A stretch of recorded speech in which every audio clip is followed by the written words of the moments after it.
Hey everyone, welcome back to the channel. Today we're taking a look at the new Mattel Jurassic World Rebirth Wild Raw Utahraptor. This is my first Rebirth figure. I told myself I'll be really limiting how many mainline figures I get going forward. Hammer collection is my main priority right now, but I couldn't pass up the opportunity to get Mattel's first attempt at a Utahraptor, and I ended up getting this figure at Target. Retails for $18.99. I'll leave a link down below in the description if you want to pick one up for yourself. And let's just take a quick look at the packaging. Got the Utahraptor front and center, the Jurassic World Rebirth logo down here, Spinosaurus, top of the box, another Rebirth logo, and then spinning the package around, get a picture of how that Wild Raw action works. And then down here in the corner, we get the other figures available in this Wild Raw wave, the Baryonyx, Maiasaura, and the Pseudoceratops. The Maiasaura looks great. I'm probably going to pick that up, and this is how I land on that slippery slope. I always tell myself I'll be limited.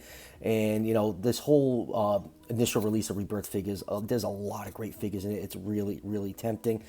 And crap, I'm probably going to have to pick up on this Pseudoceratops since it's one of my favorite ceratopsians. So enough about the package, and let's crack this figure open and take a closer look. And here's the Utahraptor the package, and I have to say, not a bad representation of what the species should look like. It has the very stout and powerful looking body and a boxy looking head. As with most mainline figures, the paint apps are kind of sparse on here. The main body is colored in plastic, and you have bright orange feathers for the arms and head, and the unfeathered portions of the head are painted in black. But all around, a really nice looking figure. I really like the sculpted feathers on here, probably some of the nicest sculpted feathers I've seen on a Mattel figure, so I think they did a pretty good job with this figure. And for measurements, this figure is 12 inches long from the tip of the snout to the tip of the feathered tail, or 30.5 centimeters, and about 5 inches tall to the top head at 12.7 centimeters. So Utahraptor real life was 20 to 23 feet long, or 6 to 7 meters, making it one of the largest dromaeosaurs ever discovered. So with those measurements, that put this figure somewhere in the 120 to the 123 scale range. Now let's take a look at some of the finer details on this figure, starting with that really nice head sculpt. Like I said earlier, this figure does a lot of things right with Utahraptor. And first up is that, that boxy, rectangular shaped head. The snout is all decked out in black paint. You have a little bit of white markings underneath the eye. The eye is painted yellow with a black pupil. It's really weird seeing a painted eye in a figure. This is the first mainline figure I bought, I think, since the reimagined Carnotaur, so it's been a while. I'm used to the glass eyes on the Hammer collection. Inside the mouth, you have those white rubber insert teeth. It looks fantastic.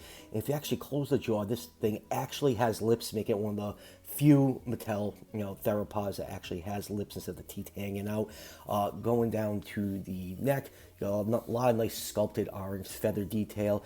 Going down to the forearms, some more nice sculpting and feathering. Those primary feathers should extend all the way to the finger, but that's just how Mattel kind of gives their dinosaur feathers. That is inaccurate.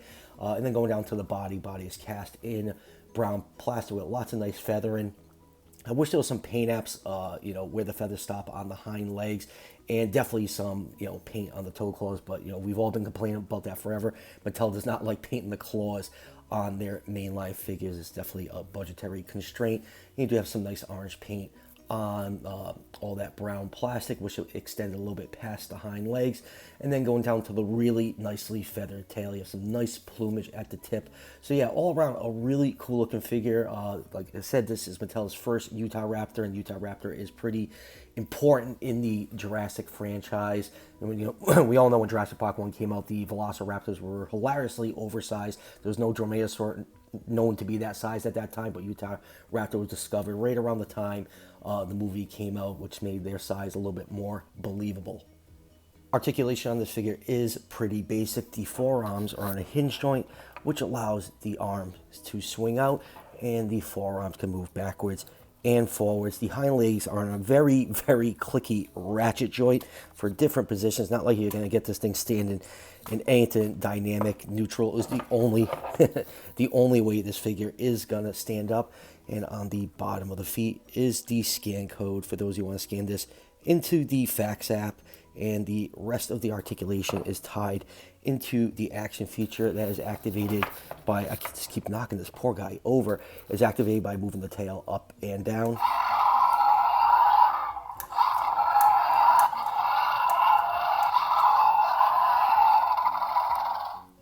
And that is one of the loudest speakers I've ever heard on a Mattel figure. This thing is absolutely deafening. Moving on with comparisons, here it is with the Hammond Collection Robert Muldoon.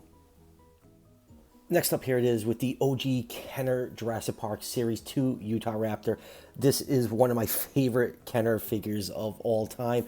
And for over 30 years, this has been the only Utahraptor in the entire Jurassic toy line until this Rebirth one came out a week ago. It's pretty cool having these two toys side by side, you know, separated by over 30 years, to see how much our understanding of dinosaurs has changed over that time. We know now that most dromaeosaurs were completely feathered, and like I said, this Mattel one pretty almost accurately represents that. So yeah, really, really neat having these two side by side. And since we're doing Utahraptor comparisons, here is Beast of the Mesozoic take on that species. This is a 1/18 scale, scientifically accurate, articulated dinosaur action figure. And every time we bring out any BOTM figure in a Jurassic review, they are 1/18 scale, so they scale with pretty much the entire Mattel line. So, you know, they're a great addition to your collection if you want to fill in some different species. The BOTM line is absolutely massive right now, and this is going to keep getting bigger and bigger with them moving into Cyberzoic. Next up here is a species that Utahraptor is almost always depicted with, Gastonia. These two animals lived in the same formation. This is the one, the strike attack from the Camp Chaos Theory line that came out last year.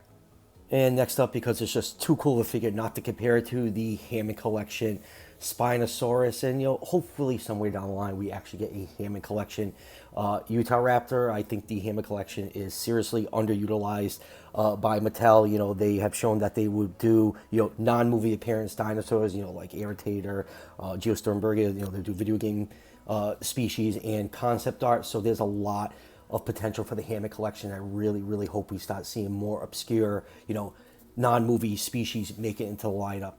And lastly, for comparisons, here's a few other Raptors Mattel has cranked out over the years. In the back over here, we have the OG Hammond Collection JP1 Raptor, Hammond Collection Utahraptor, Pyroraptor, and the newly released Lost World Velociraptor. So yeah, like I said, really, really hope somewhere in the future we get a Hammond Collection treatment for the Utahraptor.